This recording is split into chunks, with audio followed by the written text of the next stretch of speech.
Hi guys, Cameron Ashley from Journey of Wellness. Hope you guys are well. Just wanted to shoot a short little vid today on striving but never arriving.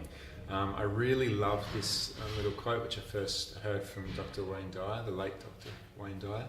And I feel it's very, very powerful on many levels. Now, striving obviously means that we're moving or wanting to go towards something. We're trying to achieve something, but never arriving is sort of never quite attaining why we set out in the first place to strive for that type of goal. So now I'm all for goals and I'm all for direction.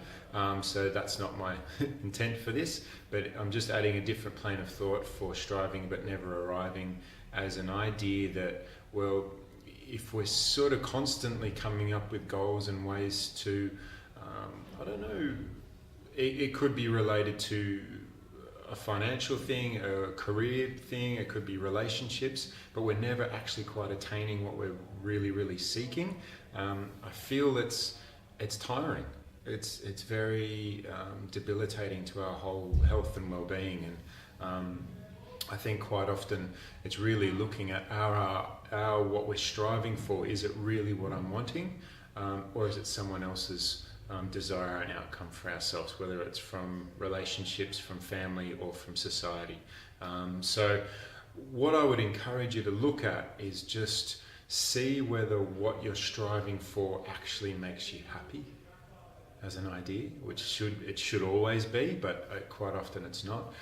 And in particular, your own health and well-being. Now, if someone looks at you and says, you should be this or you should do that, without actually understanding you, then they're placing their own projections of life and what they're wanting for themselves on you, okay, without actually asking you. Now, what we do then is we strive to be what they said I should be. Now, that in itself is very incongruent with who you are, and eventually it's not a fun place to be in. Hence why then things become really challenging, i.e. whether it's eating the right things, exercising, or anything that helps our well-being. So what I'm saying is, have a look at, if you're striving for something, does it genuinely make you happy, make you smile? Because if it doesn't, I'd force you to reconsider. Not force, I would just allow you to reconsider what you're striving for. So what I've mentioned now is just an idea of maybe reconsidering how we're pushing all the time. How do we get clearer? So in my opinion, meditation is a fundamental key and should be, I think, practiced at some level, shape or form daily for all of us, because we're in quite a fast-paced world now where things are moving really quickly and we're trying to keep up. So try to be calm and still and just be happy with who you are, where you're at, the experience that you're in.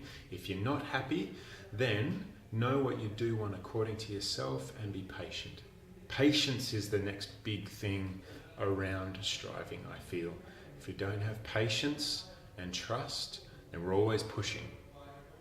Now, the only reason why we don't trust is fear, because we're not with fear or we're doubting that it will never happen.